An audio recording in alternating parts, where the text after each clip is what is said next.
Everyone, আজকে Sunday special breakfast ছিল chowmein, আর তারপর মা তুলসীলা কি চা দিয়েছিল, কি জঘন্য খেতে। যাই হোক, লাঞ্চে ছিল যে চিলি চিকেন ফ্রাইড রাইস। খেতে খেতে মনে হলো একটু ডায়েট পেপসি হলে কি ভালো হতো। যেই করা সেই কাজ, ব্লিঙ্কিটতে আনলাম। টেস্টটা ভাই চিলি চিকেনের সেই হয়েছিল। আর পেপসিটা খাওয়ার আগে ভাবছিলাম যেন গলায় ব্যথা না হয়। যেই গলা দিয়ে গেল ভাই, পুরো জমে গেল, বুঝে গেলাম আজ শেষ রাতে। অ্যালোভেরা তুলে আনলাম, তুলতে গিয়ে দেখলাম এই যে আমার কুট্টুস সোনাকে একটু হেয়ার ব্যান্ড পরিয়ে একটু ম্যানেজ করলাম। অ্যালোভেরাগুলো তুলে নিয়ে কী কাজ করলাম, এবার অ্যালোভেরাটা বার করলাম, চিরুনি দিয়ে জেল বার করলাম, তার ভেতরে একটুখানি চালের গুঁড়ো দিয়ে নিয়ে নিচ্ছি একটা কোরিয়ান মাছ। কোরিয়ান মাছটার ভেতরে মোটামুটি ২ চামচ মতন দিলাম। চালের গুঁড়ো দিয়ে ভালো করে করে মিক্স করলাম।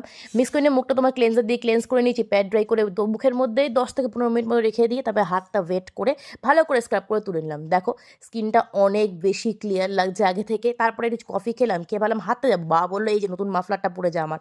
যাই হোক, পরে হাঁটতে চলে গেলাম। ভাই হেঁটে তো আমি শেষ। 5K মতন স্টেপস হয়েছে। যাই হোক, প্রত্যেকদিন করার চেষ্টা করবো। তোমার সাথে নেক্সট ক্লাসে দেখা হচ্ছে। টাটা।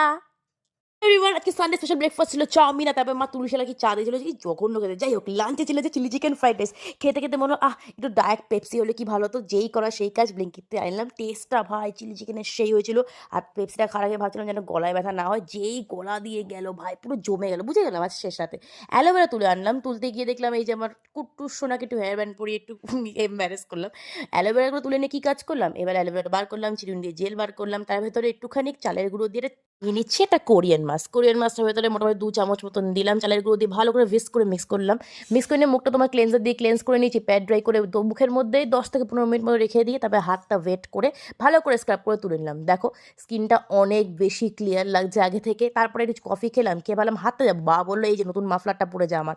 যাই হোক, পরে হাঁটতে চলে গেলাম। ভাই হেঁটে তো আমি শেষ। 5K মতন স্টেপস হয়েছে। যাই হোক, প্রত্যেকদিন করার চেষ্টা করবো। তোমার সাথে নেক্সট ক্লাসে দেখা হচ্ছে। টাটা।